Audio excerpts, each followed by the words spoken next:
Musim dingin datang ke front timur seperti malaikat maut yang murka. Salju menelan segalanya, tanah, pohon, dan harapan. Suhu turun tajam, mencengkram tubuh dan nyawa tanpa ampun. Di bawah langit kelabu yang tak bersuara, pasukan Wehrmacht melangkah terseok-seok, menembus salju setebal lutut. Namun, bukan hanya alam yang menjadi musuh mereka.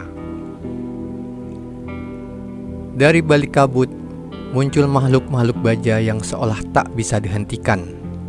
Tank T-34 Soviet meluncur dengan lincah, meski tertutup es dan lumpur. Dan KV-1 yang besar, serta kokoh berdiri seperti benteng hidup.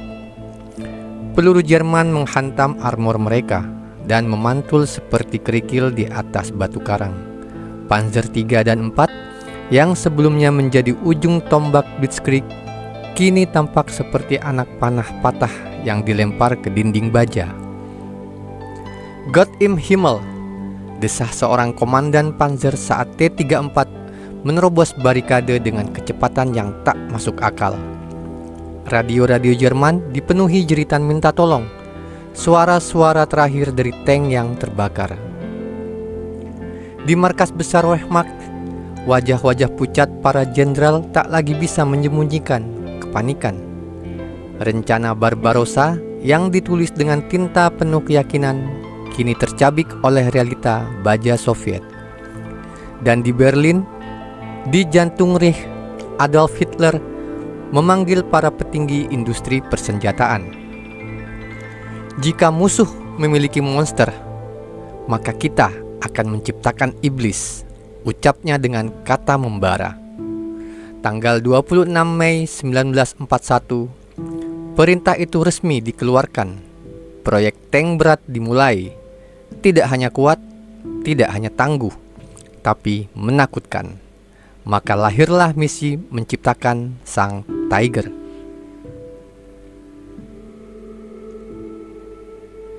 Di kota industri Kassel, berdiri pabrik tua yang telah melewati zaman dan darah. Hensel dan Son, didirikan pada tahun 1810 oleh Georg Christian Karl Hensel. Perusahaan ini semula membuat lokomotif dan perlengkapan kereta api. Selama 1 abad lebih, mereka memproduksi besi dengan suara palu yang menggema ke langit, seolah setiap dentingan adalah janji kekayaan teknologi Jerman. Namun waktu dan perang mengubah segalanya. Ketika Reich membutuhkan kekuatan, Hensel menjawab, mereka tak lagi membuat kereta untuk perjalanan damai, tapi kendaraan untuk menerobos neraka. Sejak Perang Dunia I, mereka mulai menyuplai mesin-mesin perang, dan kini mereka dihadapkan pada tugas yang tak pernah mereka bayangkan, menciptakan tank terkuat yang pernah ada.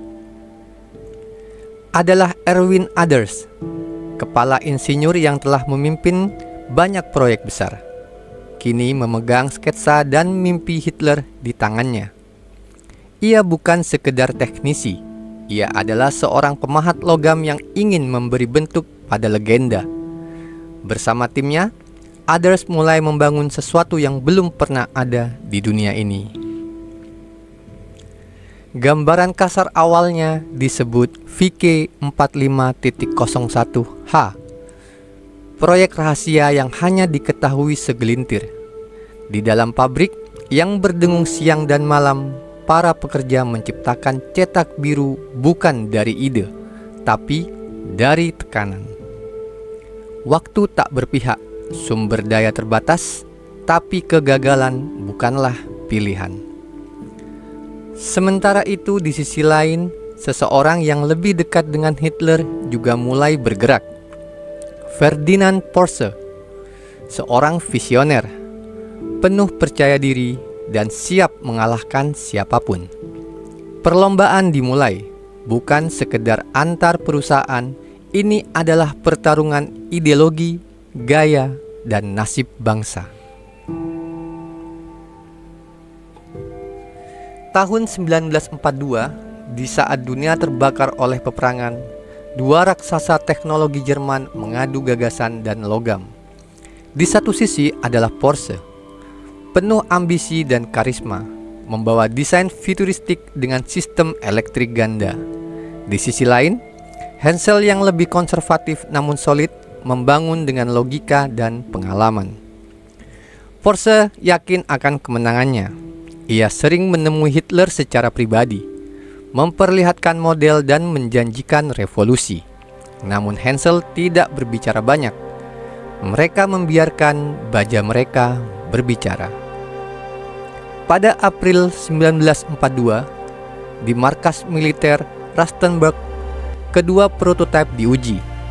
Porsche datang dengan gaya flamboyan, sementara Hensel datang membawa harapan seluruh insinyur. Uji coba dimulai, dan tanah tempat mereka berdiri bergetar oleh deru mesin. Namun, masalah muncul segera. Tank Porsche mengalami kerusakan transmisi dan overheating. Sistem elektriknya gagal di medan berlumpur. Sebaliknya, tank Hensel meski lebih berat, berjalan stabil. Menara buatan Krupp yang membawa meriam 88 mm menunjukkan kekuatan sebenarnya. Dalam ujian api, tank Hensel menembus target sejauh 2 km dengan presisi menakutkan. Akhirnya, Hitler memilih Tiger dari Hensel. Porsche kecewa, namun masih diberi kesempatan untuk menggunakan sasis prototipenya menjadi tank destroyer Elephant. Dunia tak menyaksikan kemenangan besar, namun Hensel tahu perjuangan sejati baru saja dimulai. Sebab kini mereka harus mengubah cetak biru menjadi raksasa baja di tengah kehancuran perang.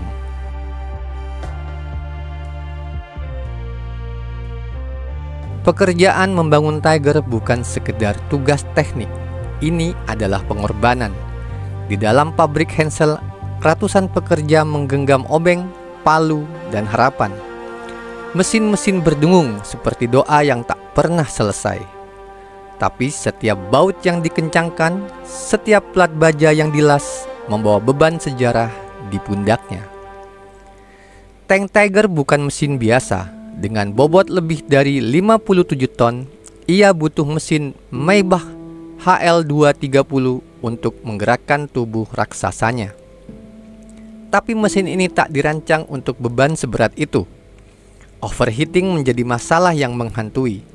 Ditambah sistem suspensi roda interlift indah di atas kertas, mimpi buruk di medan berlumpur.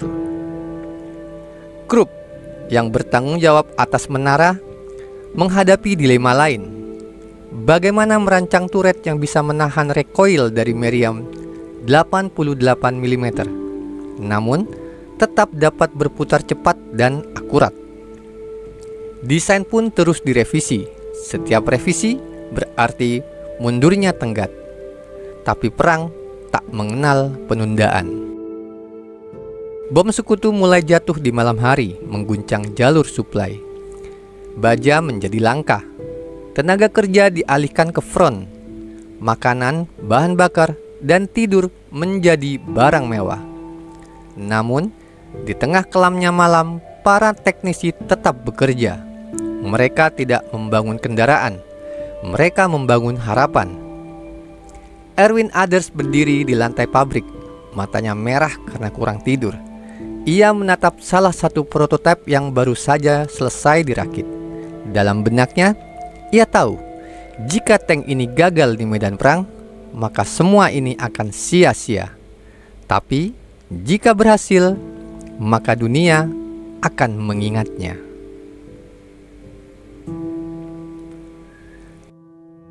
Tanggal 17 Agustus 1942, di dekat Leningrad, Tiger 1 pertama kali diuji dalam perang. Hasilnya mengecewakan. 4 dari 6 tank macet atau rusak sebelum mencapai garis depan. Euforia berubah menjadi keraguan, tapi kegagalan bukanlah akhir. Beberapa bulan kemudian di Afrika Utara, Tiger kembali. Dan kali ini ia menunjukkan kekuatan sejatinya. tank Sherman milik sekutu dihancurkan sebelum sempat mendekat. Pasukan Inggris tercengang melihat meriam 88 mm menghantam dari jarak 2 km dengan presisi mengerikan. Nama Michael Whitman mulai bergaung, seorang komandan Tiger yang bergerak seperti hantu, memburu musuh dengan tenang dan mematikan. Di Villers-Bouquet, ia menghancurkan belasan tank dan kendaraan sekutu dalam waktu singkat, menjadikannya legenda hidup. Namun, puncak penggunaan Tiger adalah pertempuran Kursk, Juli 1943. Ribuan tank bertempur dalam medan ranjau dan lumpur. Tiger, meski jumlahnya sedikit, menjadi garda baja yang tak tergoyahkan. T-34 Soviet banyak yang hancur, namun strategi Soviet dan keunggulan jumlah akhirnya mengubah arus. Para perwira Soviet berkata dalam laporan rahasia mereka, "Jika kami tidak mengerahkan artileri berat dan taktik infiltrasi, Tiger akan menjadi kuburan massal kami." Tiger telah menulis namanya di buku sejarah, namun kemenangan tak pernah abadi.